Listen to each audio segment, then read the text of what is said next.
Cool. All right. Welcome. Thanks for coming to my talk. I'm Charles, and I'm going to be talking some about how to build resilient systems on top of shaky foundations.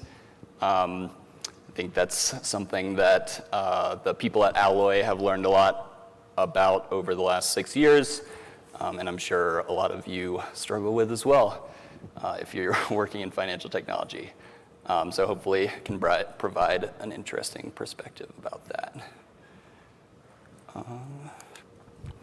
So a little bit about me. I am the co-founder and CTO of Alloy.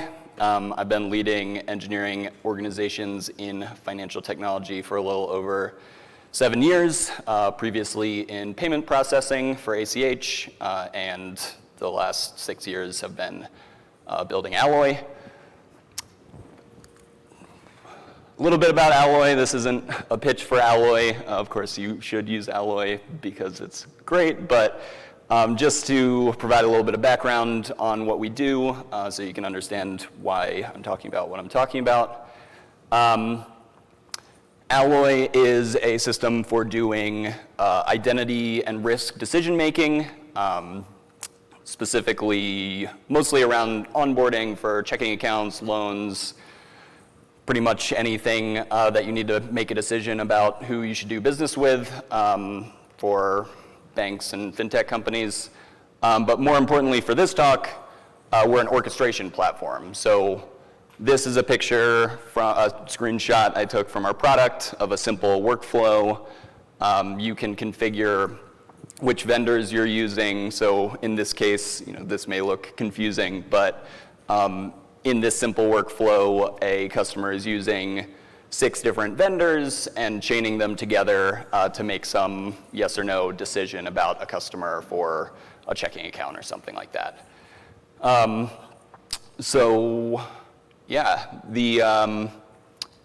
Of course, for us to be able to do our job, we have to integrate with a lot of different data vendors to be like an orchestration platform. So we have a lot of experience integrating with data vendors for identity and risk decision making. We're primarily not a data vendor ourselves, so because we don't really have that much data to provide, we have to integrate with any data vendor that our customers really want to use to make decisions. So this talk is going to be relatively simple. It's not rocket science. It is going to be things that I think can be relatable outside of engineering even, that the people at Alloy and myself really care about, and we see people consistently screwing up a lot. Despite that, probably not that many people in this room because you care, and that's why you're at this conference. But a lot of our vendors are not at this conference and probably care a little bit less. And those are the kind of people that we see screwing these things up. So we integrate with a lot of third parties. We may be the world experts at KYC and AML API integrations. We currently have 97 active integrations. If you include deprecated integrations, it's probably over 100, I think. And those integrations with identity APIs fuel over 4,000 attributes. So we map attributes from these APIs into our system so our customers can make decisions about whether to use some certain threshold for approving or denying somebody for the account. So we, for instance, have an integration with Equifax, and Equifax provides FICO scores, and that FICO score is an attribute in our system, and we map that as a integer that's in some range for FICO scores, and then we have to parse that FICO score is coming back properly, and it is an integer, and it's in the right domain. And so our customers rely a lot on every single one of these attributes coming back for us to be able to make a correct decision about a customer. So that's why we care a lot. Unfortunately, in those 97 integrations, a lot of them regularly are shitty. So last week, I just pulled this number looking at how many errors we had last week from data vendors. That's almost 1,300 errors. That number brings me no joy, but it could be a lot worse. That's actually still a 99.99% SLA because we do a lot of data vendor requests, millions a week. So that's, if you think about it just as a SLA figure, you may say, well, that's pretty good, but the people on the other side of that, if those errors aren't handled correctly by your system, are going to be, mad that they're being turned away because of some error that you didn't handle. This is what those errors actually look like. I left off the key so you don't know whose errors these are, but I think it's interesting to see the x-axis is time, y-axis is number of errors, and each colored bar in the graph is a data vendor. So you can see there's kind of this difference of some vendors, like there are a couple outages that you can see where maybe you don't see that many orange bars, but in the middle of the screen you see a big orange bar from a data vendor having an outage. And then some of the data vendors are just sort of like consistently unreliable, and that's, like the blue bars on the bottom are the same data vendor that just isn't super reliable. So we may want to handle those in different ways and learn from this sort of like constant series of unfortunate events here.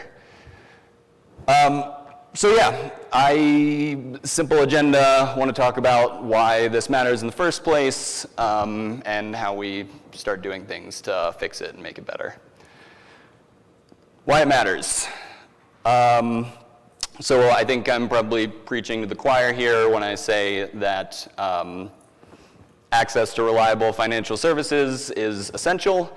We're not like, this isn't a conference of designing social media apps or something. Not to hate on social media apps, but when financial services are reliable and stable and fast and easy to work with, it's good for customers, good for business. Maybe it's a little preachy, but I think it's good for society. And every one of the errors that comes through our system is caused by, or was initiated by somebody that's applying for a financial service. And I think me and our team and other people can easily lose sight of that when we just show up to work every day and start working on a ticket or like fixing a bug. And we see some errors and we're like, oh, it's okay, it's like within our SLA. But the people on the other side of these transactions are maybe applying for their first bank account, or they're applying for a loan that they really need, or there's somebody who's underbanked who access to the product that they're applying for could make a huge difference in their life. And if you don't handle these vendor outages correctly, they don't have any recourse. There's nothing that they can do about the error. Our mistakes often work out like this. You see some like, okay, we can't make your funds available, like, too bad. They often do not work out like in Monopoly, where you collect $200 when the bank has an error. I've never seen an instance of that, but correct me if I'm wrong. Usually you lose $200 if the bank has an error. So yeah, let's take a second to figure out what our priorities are before diving in a little bit more. At Alloy, we say our mission is to create safe and seamless digital financial experiences. But really, like, those two things are in opposition. You can make a really safe financial experience by collecting a ton of info on every customer that applies and then denying all of them because you can't take any risk. You can create a really seamless experience by collecting no info and approving everybody, but you're going to take on a lot of risk as the supplier of that product. So every application or company has to determine like where in that spectrum of super safe and super seamless you want to fall in each of your product offerings. In the case of onboarding for like a checking account, there are really only a few things that you have to do. There's probably plenty of people that are more of an expert here than me on this, but just as an example, the BSA only tells you that you have to collect 4 different pieces of information. You have to verify that customer within a reasonable amount of time. It can be after the account opening even. You have to do AML and terrorist watch list checks. But that's a relatively small amount of stuff that you need to do to just get over the regulatory and compliance hurdles. There's a ton of stuff you probably want to do on top of that, but determining exactly like what you need versus what you want will help you know, like if you're using a document verification vendor and they don't return a successful response, do you tell the customer that there's nothing you can do and to come back again later, or like send it to manual review, or do you just move on and create a more seamless experience and take on a little risk in the process? So every company and every product has a different risk profile, so you have to make that decision yourself, but knowing exactly like what your risk profile is and making decisions based around that is critical in providing better user experiences if you want to. All right, so how do we start? What are some building blocks? I'm going to talk about 4 different things that I think every application should have some amount of to start working on this stuff. Observability, I think, is one of the big ones. When we started Alloy, logging and monitoring was one of the first things that we did because having consistent logs so you can audit exactly what happened in any case is important for providing good customer success or providing just improving your system in general. If you don't know what's going on in your system, it's really hard to improve it.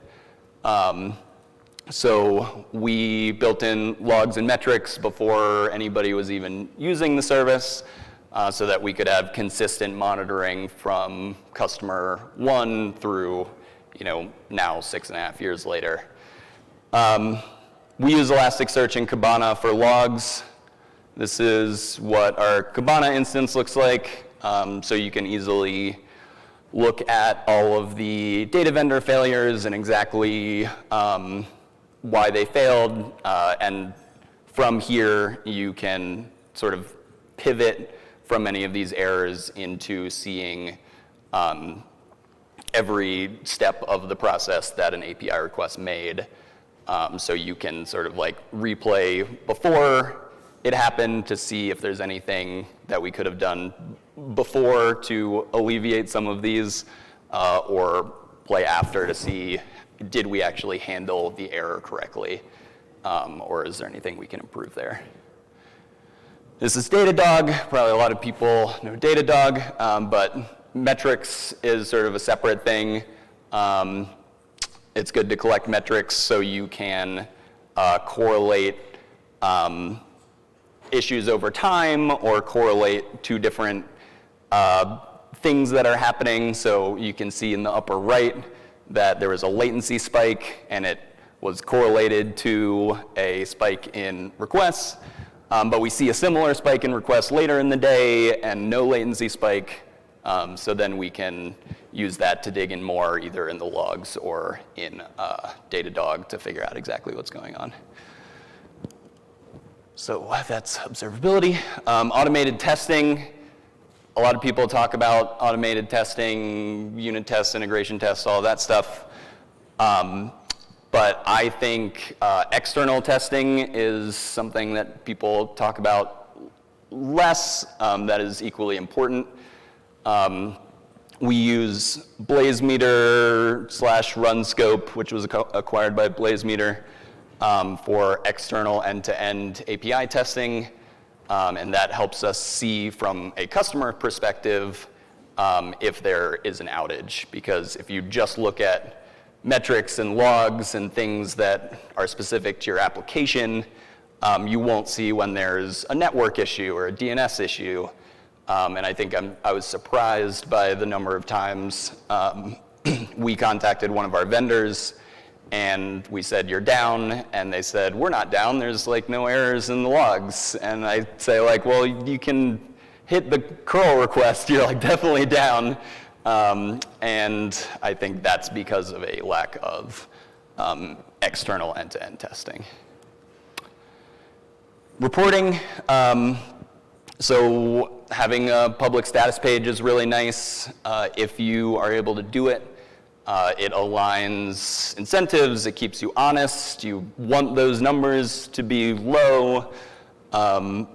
We obviously have had some outages that have affected our SLAs because it's impossible not to, but posting them publicly and posting postmortems about them helps keep us honest and aligns our incentives to be, to have high uptime.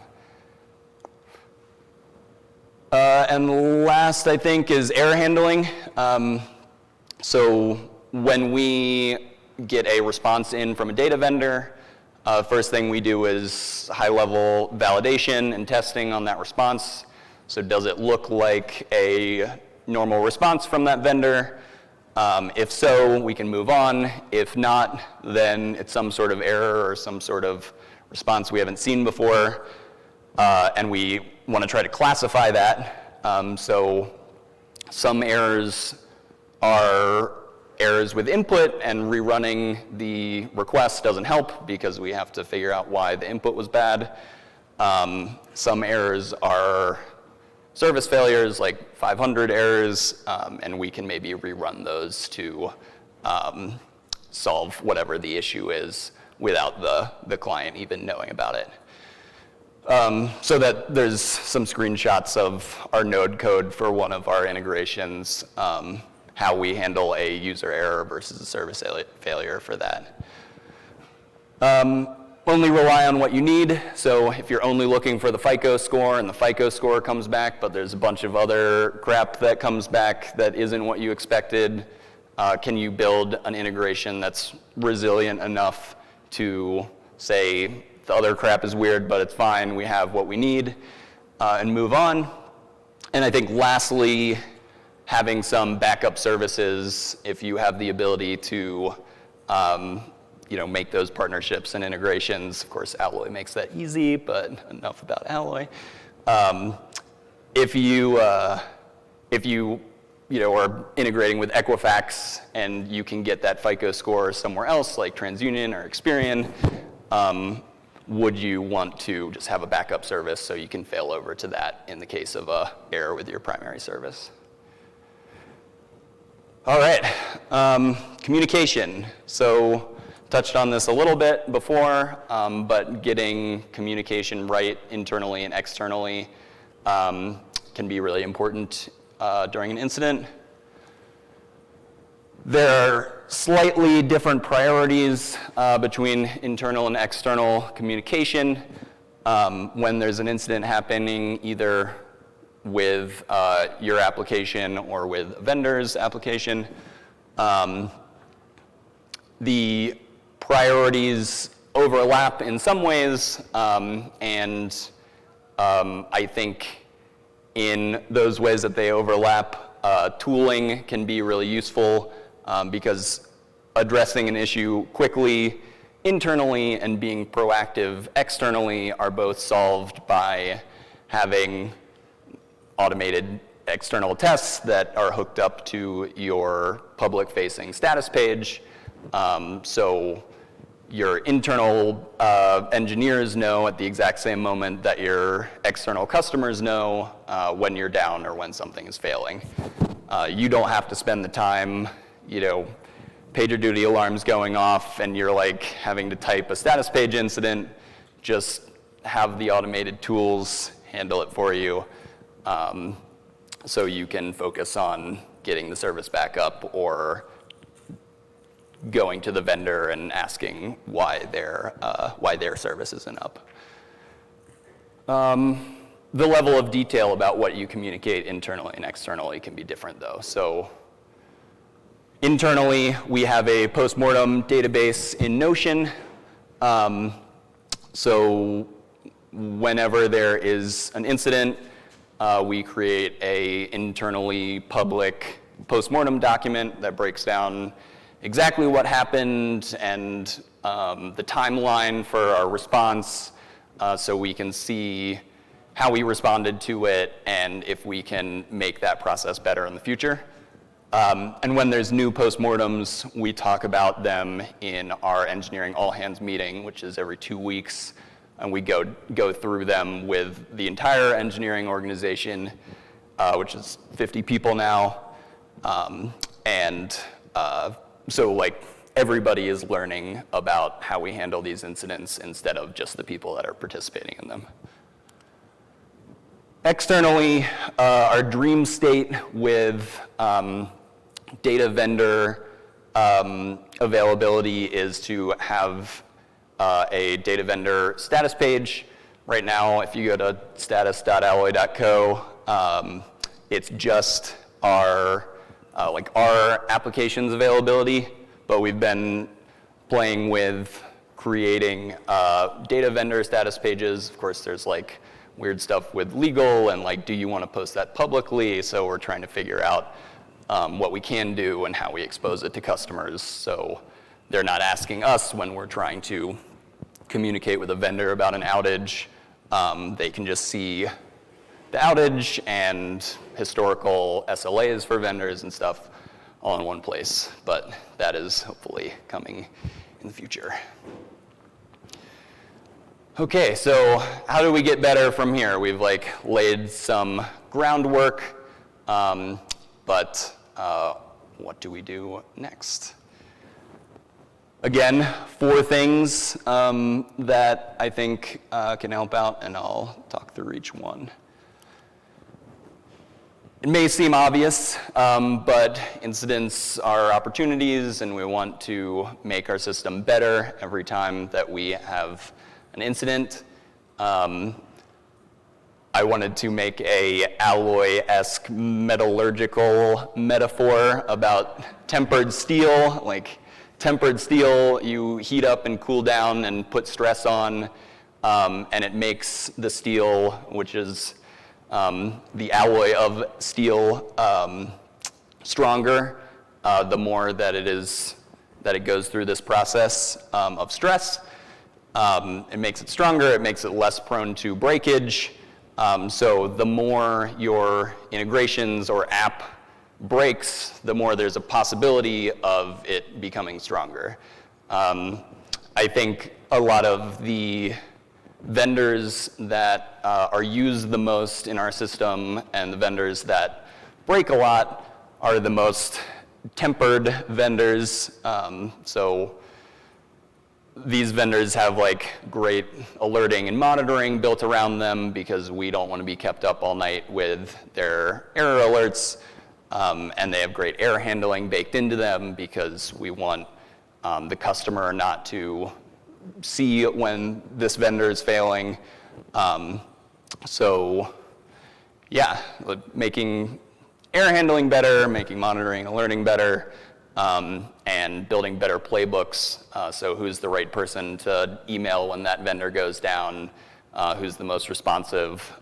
We have Notion pages of the people that we bug the most and are the best at responding to things in different organizations. So all of those things can be improved. Care about every error as long as you can. It took us 6.5 years to get to where we are at Alloy. And for the first 4 or so years of that, we had very few customers. Some of the people that were involved in those first 4 years of not having product market fit are in this room. That helped us a lot get through that stage. But that period of time helped us get better and care about every single error that comes through, because like every error that happened in our system at that point when we had a couple customers was existential. Like we would get an email from Vibov about like somebody got denied, why did that happen? And so we had to keep a very close watch on every error and try to improve our system coming out of it. Of course, now that there's 1,300 errors a week, we can't put as much effort into every error. There's a lot of, like the flip side of this coin is having alert fatigue, where you have so many alerts that nobody cares about them or looks at them or responds to them. So that's definitely a tightrope to walk. I still get notified of every error that happens with a data vendor in our system. It is fatiguing, but it is something that I care a lot about. Errors with vendors get posted to a specific Slack channel with links to investigate them in Kibana. This is one screenshot of one of those on the right. I redacted a couple things, but you can easily like click from there to see exactly what the error was and look at the surrounding logs to see, is this something that was preventable? Is it something that we can get better from? Because I want to see fewer Slack messages, and if we fix more things, I get fewer Slack messages. So that is well-aligned incentives. And yeah, I think there's definitely different sort of incentives out there. Like if you have an error budget, for instance, and you care more towards the end of the month about an error than you do at the beginning of the month, is that really being user-centric? It can help with the fatigue stuff because you're thinking about your availability and errors as an aggregation and not as every single incident. But I think you just sort of have to own that and know what you care about. Scheduled maintenance can also be a hell of a drug. It's a great way to sweep things under the rug. If you do, an hour of scheduled maintenance every week or month even, your customers or your customers' customers don't actually care if you're down because you're doing scheduled maintenance, or if you're down because there's an actual outage. There's sort of like this shadow SLA of errors that include scheduled maintenance. So we try to do those relatively sparingly. But of course, there's times when you have to resize your primary database or something like that, and you just have to use a scheduled maintenance window. Anybody can help. We have the Alloy applications are all in a mono repo in GitHub. We provide full access to that mono repo to anybody at Alloy that wants it. So anybody can get involved in helping to solve bugs or solve incidents. We try to praise people doing that. So like, here's a Slack message of somebody giving praise to a PM who had been pushing a lot of code to fix things. But we have people in client success that do that. We have PMs that do that. Allowing for that and taking on a little bit of risk of, are these, I think like lawyers during due diligence ask us, how do you lock down your code? And we say, well, we have a solid software development lifecycle. It's enforced by GitHub. You have to do code reviews. So like, does it really matter if somebody has access to write some code and put it in a pull request? And they go through the same security training and stuff to be able to do that. And I think that it's definitely worthwhile. And providing paths for growth in the organization for client success people who really want to get into engineering. Solving incidents can be a really like easy way to get involved. The scope of the problem is generally limited, and people love to praise when you solve one of these issues. So it can be a fun thing to get started in engineering with, and if our client success people want to go from their day jobs into engineering, we provide paths for that are good for them and good for the company because it helps with retention. The last thing is just creating simpler developer experiences. I'm sure if you've integrated with like Credit Bureau API before, you've seen a big PDF packet of developer docs. I put together what one of those would look like for Alloy on the right. That is based on one that I got last week.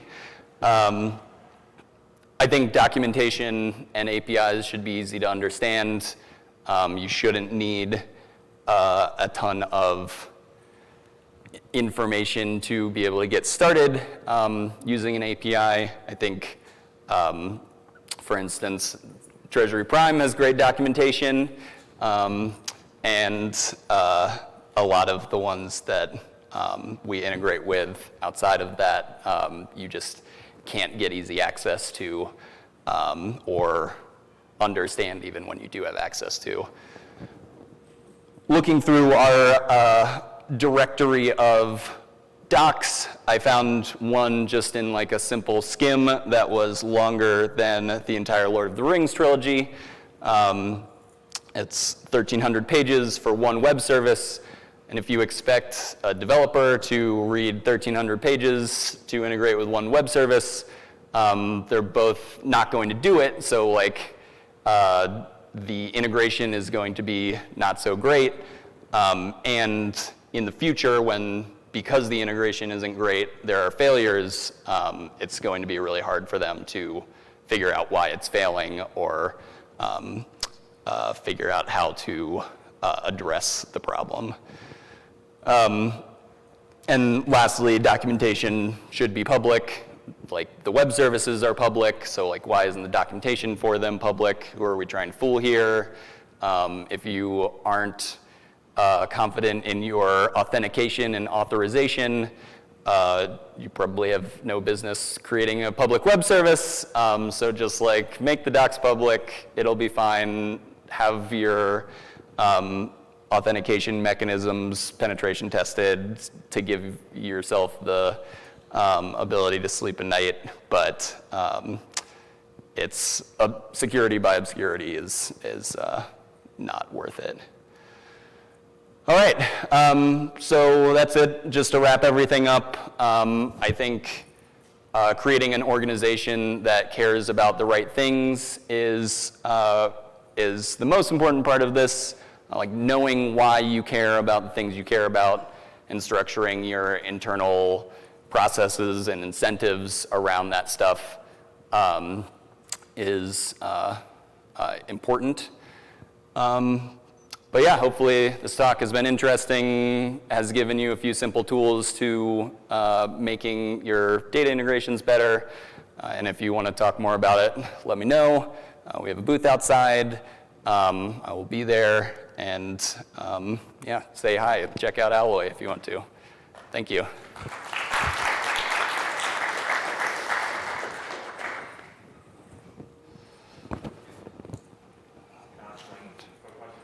Yeah, are we doing questions? I don't know if those questions are good. Okay, yeah. I was going to ask what the iteration process was to get to this point. How much did you sort of kind of know ahead of time this is where you want to be versus how much was reactionary and then saying, okay, let's get this better? Yeah, I think a lot of it is reactionary, but like making your reactions aligned to getting better. I get like, I think like the proactive thing is knowing that you care about every API request going through successfully, and then creating like an ecosystem of tools that will allow you to care about those things, and then every error from there is reactive, I guess. Like, you want to be more proactive than reactive generally, but in the end, like, incident handling is a reactive business, sort of, so there isn't that much getting around that. Yeah? There's an assumption in this question that not every single team in the entire engineering org is on the same page, using the same toolings, and doing it the way you described. What was the process like, or what do you do to try and get everyone on board to have the same good process of resiliency? Yeah, well, I guess it's definitely easier when you have fewer tools. So trying to, if you're trying to make the case for consolidation, I think there's like, it's easier, but the business case is it's also like cheaper and more effective, and the more tools we add, the fewer people use each tool. So I think there's sort of this pendulum of like, if you throw too many tools at it, people sometimes will come in and be like, oh, I didn't even know we had a, account for that provider. And we'll say, yeah, I mean, we've been paying for it, but nobody uses it. So like, why are we paying for it? And that has helped us consolidate over time, I think. But yeah, it's definitely tough, especially if the organization's really big and those things are like entrenched. Like even getting our whole team to use Notion has been tough because some of our teams like Google Docs and some of them like other Confluence. But making the case for like, if it's all in Notion, then all the knowledge is consolidated, and it'll be easier to use and cheaper. Sure. Alloy, it's good. It doesn't go down.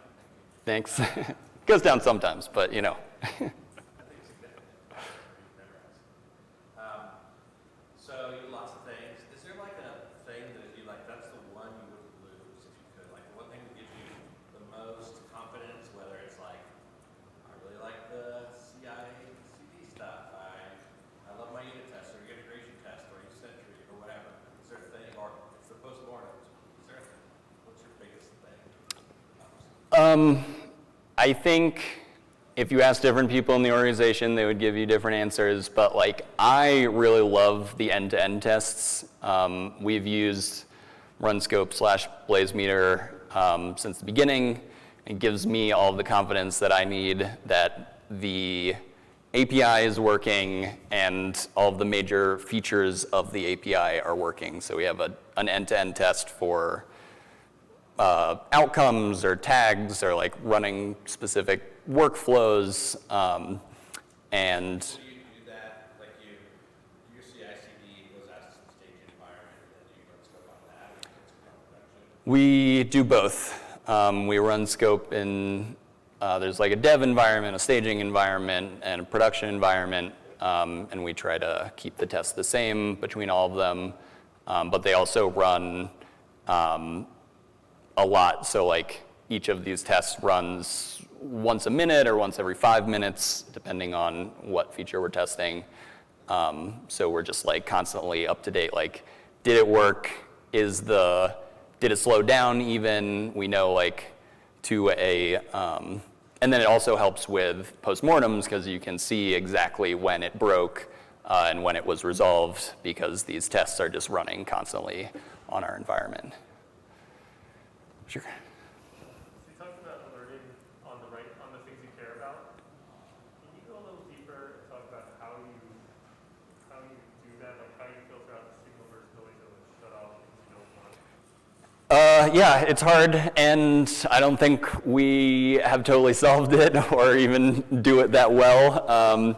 But some of it's like error classification. So if you don't want to be alerted on user errors, for instance, like if you can classify those out and use a different mechanism for handling those in your code, then you can set up your alert system around not alerting on those. Or if you have a particularly unstable data vendor that has good error handling around it, you can classify those types of errors from that vendor and filter them out. We wrote a custom node application that pulls our Elasticsearch database, and that's where that Slack message from earlier came from. But it certainly is it's a little buggy. I'd love to share it with everybody, but wouldn't recommend using it.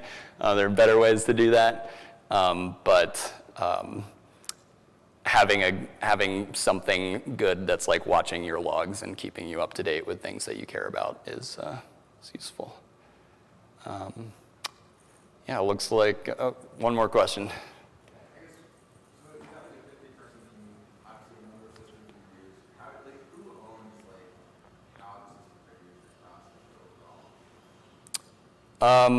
Who owns like the process for monitoring and alerting and stuff, or what was the last part of that? Yeah, like who owns like sort of maintaining the tool, and then who owns like how the tool is? So we have a infrastructure and security team that owns a lot of the tooling around logs and monitoring. Like we generate so many logs that our Elasticsearch instance is used to be constantly blowing up because we had so many logs in it.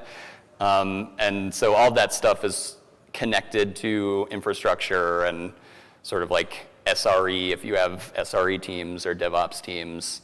I think that's a good place to put general alerting and monitoring. We also, because we integrate with 97 vendors, we have a team that just does those. So they're responsible for making the system better, assuming all of the tooling and instrumentation is there from the infrastructure team. Cool, I think we're out of time. So stick around for the next talk, Treasury Prime. They're awesome, but thanks for coming. And let me know if I can help with anything or you want to talk about this anymore.